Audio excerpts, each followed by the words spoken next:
पहुंच रही है। मलाड की मेरी माओं को, मेरी बहनों को, आदरणीय बुजुर्गों को, नौजवान दोस्तों को, दुकानदार भाइयों को, ठेला चलाने वाले, रिक्शा चलाने वाले, कारीगरी का काम करने वाले, नौकरी करने वाले, बिजनेस करने वाले, आप तमाम मेहनतकश आवाम को क्रांतिकारी इस्तकबाल करता हूं, आपका हार्दिक अभिनंदन करता हूं। साथियों, मैं सबसे पहले आप सबसे माफ़ी चाहता हूं। मुझे पिछली सभा में मलाड होना था, लेकिन चुनाव का वक्त है और कई सारे प्रोग्राम होने की वजह से मैं पिछली सभा में आ नहीं पाया था। लेकिन मैंने असलम भाई को कहा था, ये एक बिहारी का जुबान है, हमने आपको वादा किया है कि हम जरूर आएंगे। और आज हम एक प्रोग्राम छोड़ करके अपने मलाड के लोगों से मिलने के लिए आए हैं, दिल की दो चार बात करने के लिए आए हैं। हम लोग दिल की ही बात करते हैं, क्योंकि वजीर आजम तो है नहीं कि झूठ बोल करके मन की बात करेंगे। और मैं बहुत बहुत स्वागत करना चाहता हूं हमारे गुजरात के आमदार, अहमदाबाद के आमदार इमरान खेरा भाई का। और मैं बता दूं, पिछली बार जब ये चुनाव लड़ रहे थे, उस वक्त हम लोग राहुल गांधी जी के साथ भारत जोड़ो यात्रा कर रहे थे और हमारी यात्रा कन्याकुमारी से चलते हुए मध्य प्रदेश पहुंची थी। और वहां से भाई का कॉल आया कि आपको आना पड़ेगा हमारे चुनाव में, हमारी सभा के लिए। हम यात्रा से ब्रेक लेकर के भाई का प्रचार करने के लिए गए थे और भाई आज आमदार बन करके हमारे बीच में बैठे हुए हैं। ये उदाहरण, ये जिक्र मैं इसलिए आपके सामने कर रहा हूं कि ये लड़ाई बहुत लंबी है। हम दूसरे की लकीर मिटाने में भरोसा नहीं करते, हम अपनी लकीर को लंबी करने वाले लोग हैं। हमारी लड़ाई महज दो चार आमदार जिताने की लड़ाई नहीं है। हमारी लड़ाई दो चार स्टेट में सिर्फ सरकार बना लेने की लड़ाई नहीं है। हमारी लड़ाई इस देश में जमहूरियत और आईन को बचाने की लड़ाई है। और उसी कमिटमेंट के साथ हम आज आपके बीच हाजिर हैं, कुछ बातों का जिक्र करने के लिए। अव्वल तो मैं आपको ये बता दूं, मैं आपको कुछ समझाने के लिए नहीं आया हूं, मैं आपको कुछ बताने के लिए नहीं आया हूं। क्योंकि मेरी राय में जो जहां के वासिंदे हैं, जो जहां पर रहते हैं, जिनके पुरखे यहीं पर पैदा हुए, जिनकी पीढ़ियां यहाँ पर पली बढ़ी है, जिनका मकान है, दुकान है, घर है, कॉलोनी है, शमशान है, कब्रिस्तान है, वो उस मिट्टी पर रहने वाले वो लोग हैं जिनको वहां की हकीकत मालूम है। हम आकर के आपको नहीं बता सकते कि आपकी गली की क्या समस्या है, आपकी बिजली की क्या समस्या है, आपके यहाँ हेल्थ सेंटर की क्या हालत है, आपके यहाँ स्कूल कॉलेज के हालात क्या हैं, ये आप हमसे बखूबी जानते हैं। हम सिर्फ और सिर्फ इस देश का एक आम नागरिक होने के चलते, और हमने आपका नमक खाया है, हमने आपके टैक्स के पैसे से पढ़ाई की है। अगर इस देश में संविधान नहीं होता, डॉक्टर बाबा साहब भीमराव अंबेडकर का लिखा हुआ संविधान, मौलाना अबुल कलाम आजाद का लिखा हुआ संविधान, गांधी और नेहरू के सपनों का भारत नहीं होता, तो हमारे जैसे लोग इस देश में पढ़ नहीं पाते, पीएचडी नहीं कर पाते, और मुंह में जुबान होने के बावजूद अपनी जुबान चला नहीं पाते। अगर ये हिम्मत हमको मिला है तो आपके नमक की बदौलत मिला है, आपके टैक्स के पैसे से हमने पढ़ाई की है। और उसी जिम्मेवारी के तहत मैं आज आपके सामने हाजिर हूं कि आज हमारे देश के सामने चुनौती क्या है। हमारे देश के सामने चुनौती ये है कि हमारे देश के संविधान में यह लिखा हुआ है कि हम भारत के लोग चाहे हम किसी भी धर्म, मजहब या जाति के हों, किसी भी भाषा में बोलने वाले लोग हों, हम भारत के लोग हैं और यह देश हम सबका है, बराबर है। इस देश के संविधान में यह लिखा हुआ है कि महल में रहने वाले का भी वोट एक होगा और झुग्गी झोपड़ी में रहने वाले का भी वोट एक होगा। कोई अगर मर्सिडीज से चलता है उसका भी वोट एक है, और कोई टूटी हुई साइकिल लेके चलता है, अपनी फटफटी पे चलता है, उसका भी वोट एक है। ये इस देश के संविधान की ताकत है। कुछ फिरका परस्त ताकतें, देश को बांटने वाली ताकतें, इंसान को इंसान से लड़ाने वाली ताकतें आज इस संविधान को बदलने की हिम्मत कर रहे हैं। इसीलिए इस जिम्मेवारी के तहत मैं आपके बीच आया हूं कि आप जिन मसलों से रोज रूबरू होते हैं, जिन मसलों को आप रोज झेलते हैं, उन मसलों के जड़ में क्या है? उन मसलों के जड़ में यह है कि इस देश के भीतर, इस मुल्क के भीतर एक विचार की लड़ाई चल रही है। एक तरफ वो है जो धर्म के आधार पर, मजहब के आधार पर समाज में नफरत फैला रहे हैं, इंसान को इंसान से बांट रहे हैं। एक तरफ हम लोग हैं जो कह रहे हैं कि इस मिट्टी पे पैदा हुए इंसान, इस देश में पैदा हुए तमाम लोग इस देश के वासिंदे हैं और सबके लिए रोजी रोटी, कपड़ा, मकान, शिक्षा, स्वास्थ्य, सड़क, बिजली, पानी और आत्मसम्मान मुकम्मल होना चाहिए। ये सरकार की जिम्मेवारी होती है, ये सियासत की जिम्मेवारी होती है। देश की फिजाओं को बदलने की कोशिश की जा रही है, देश की सियासत को बदलने की कोशिश की जा रही है। और जो गांधी कहा करते थे, रघुपति राघव राजा राम, पतित पावन सीताराम, ईश्वर अल्लाह तेरो नाम, सबको सन्मति दे भगवान, उस मुल्क का मिजाज बदलने की कोशिश की जा रही है। इसीलिए हम आपसे ये गुजारिश करने के लिए आए हैं। ये खेल बहुत पुराना है, इस खेल को हमको समझना पड़ेगा।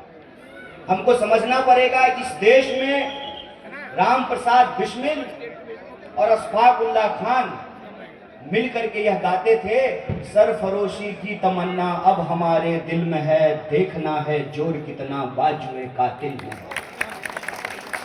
और इस मुल्क को आजाद कराने के लिए दोनों ने हंसते हंसते फांसी के फंदे को चूम लिया।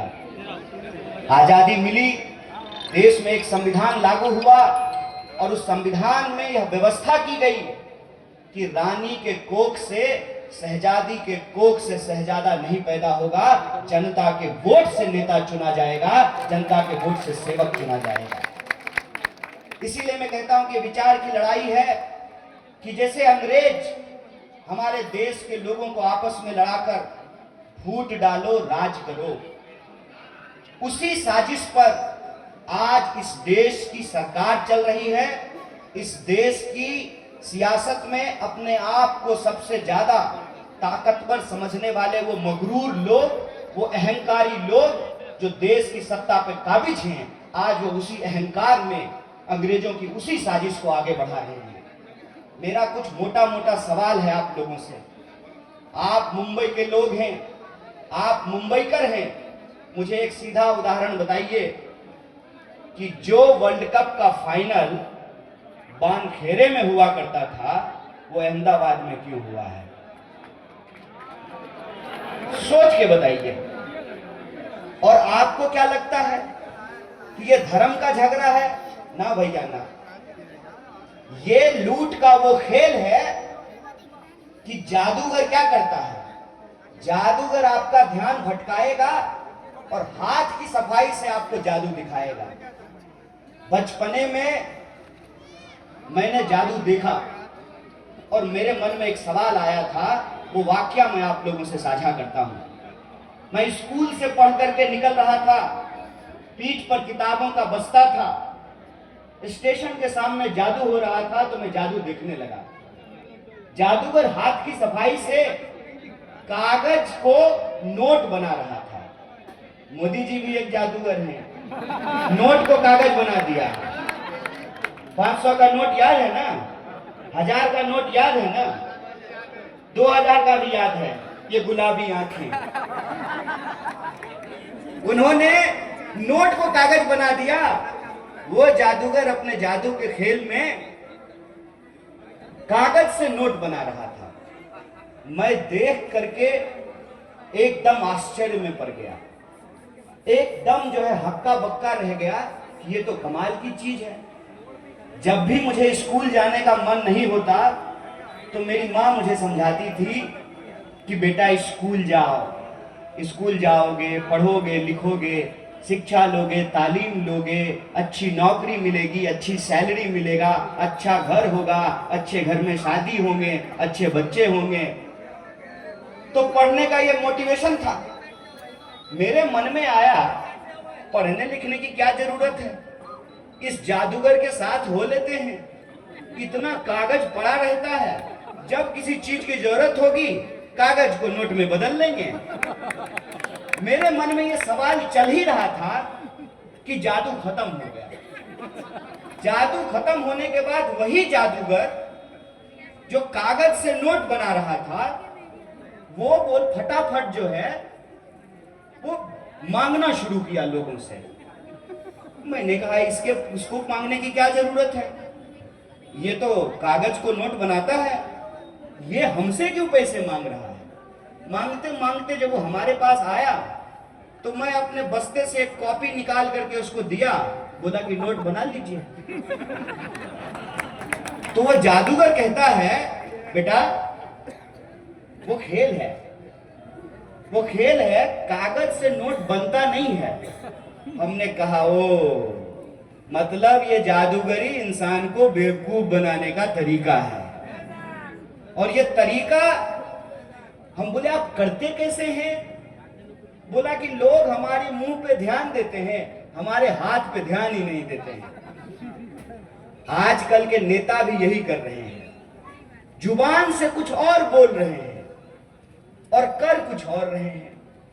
कोई भी आप महायुक्ति का पोस्टर देख लीजिए, पोस्टर देख करके आपको लगेगा कि सारा विकास यहीं पे हो रहा है।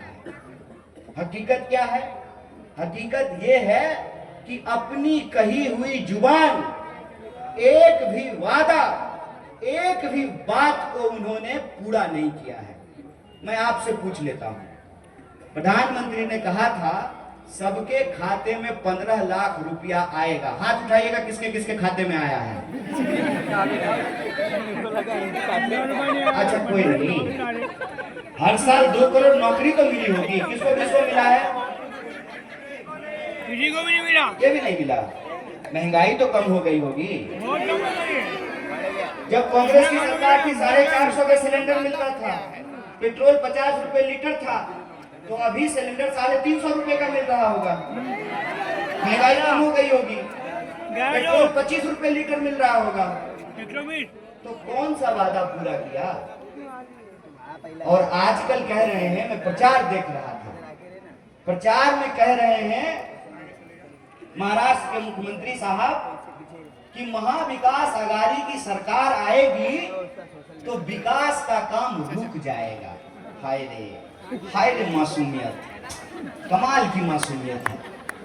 पहले ये तो बताइए कि विकास कहां हो रहा है। वो विकास को हम भी देखना चाहते हैं। चश्मा नहीं लगा हुआ है, आप कहेगा तो लगा लेंगे, दूरबीन ले लेंगे, लेकिन वो विकास हम देखना चाहते हैं कि विकास कहां हो रहा है। एक तरफ आप कहते हैं कि देश की अर्थव्यवस्था दुनिया की, आइए जनाब,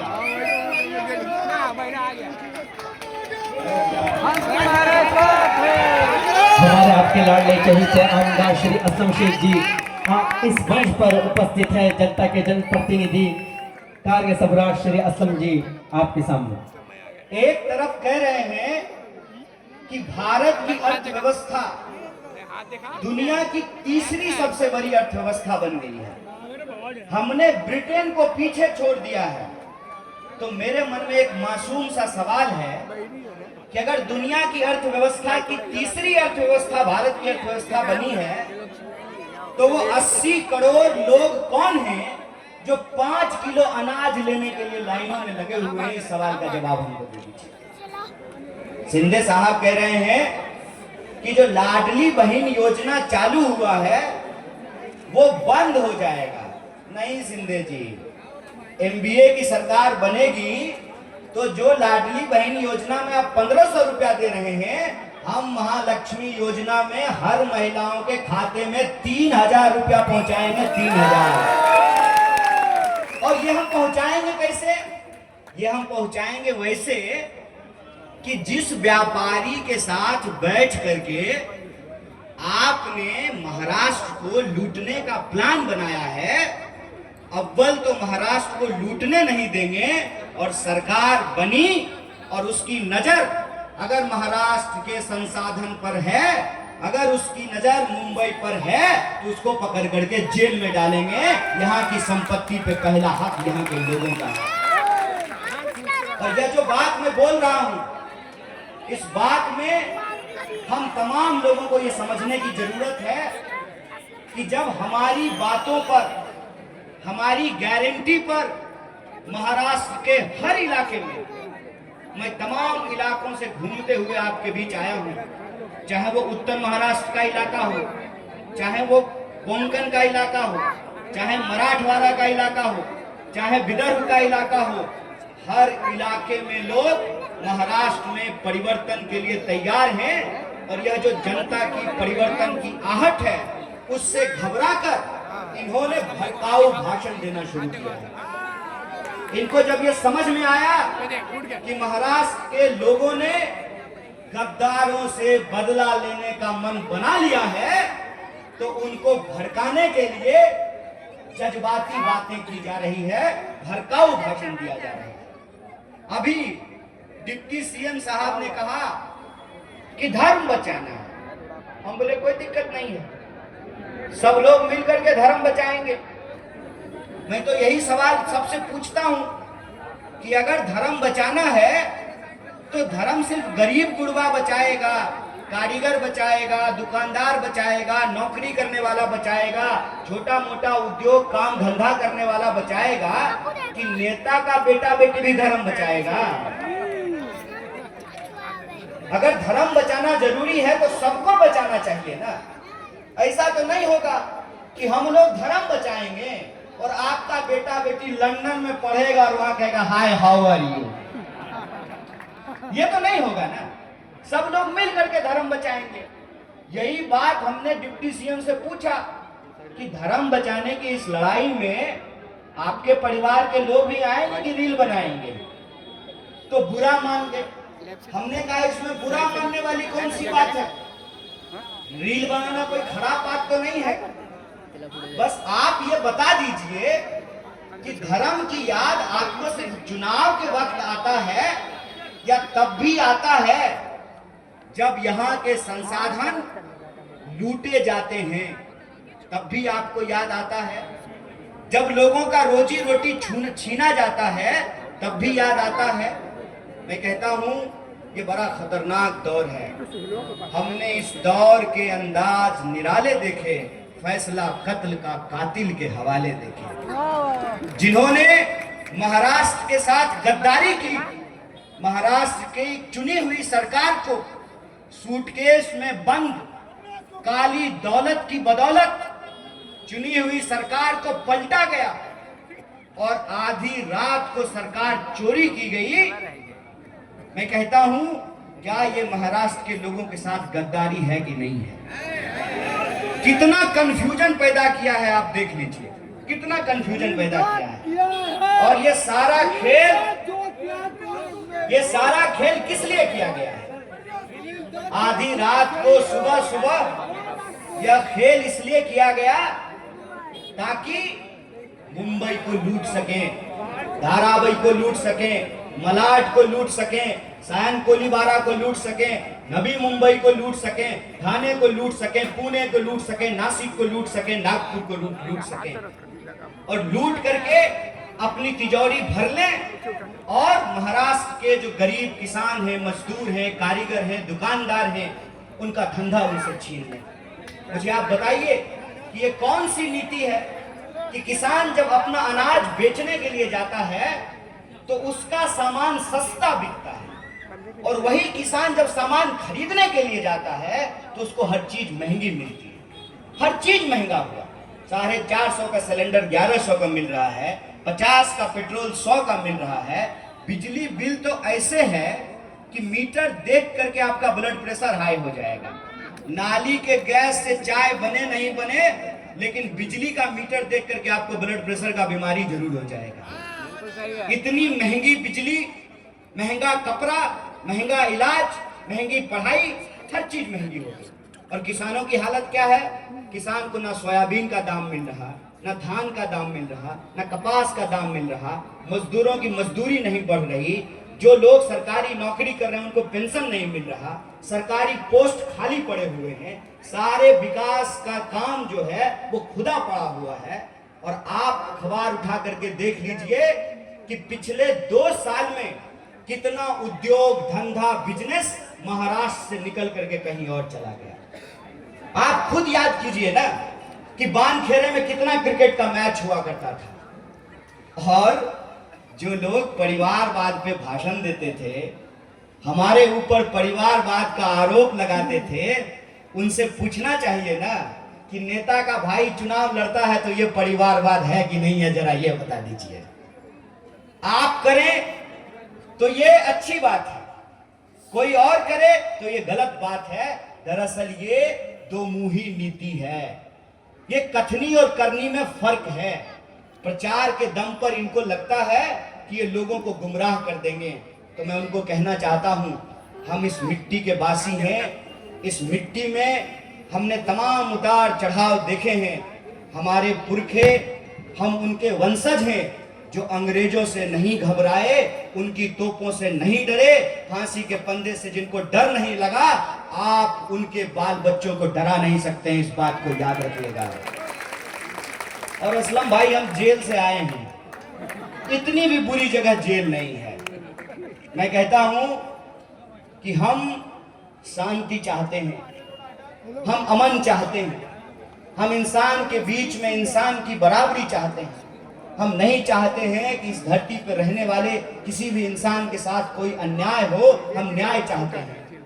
लेकिन अगर कुर्सी पर कोई जुल्मी बैठा हो, अगर दौर जुल्मतों का हो, तब हम कहते हैं जेल जाना कोई दुख की बात नहीं है, सीना फुला करके गर्व की बात है, इस बात को याद रखिएगा।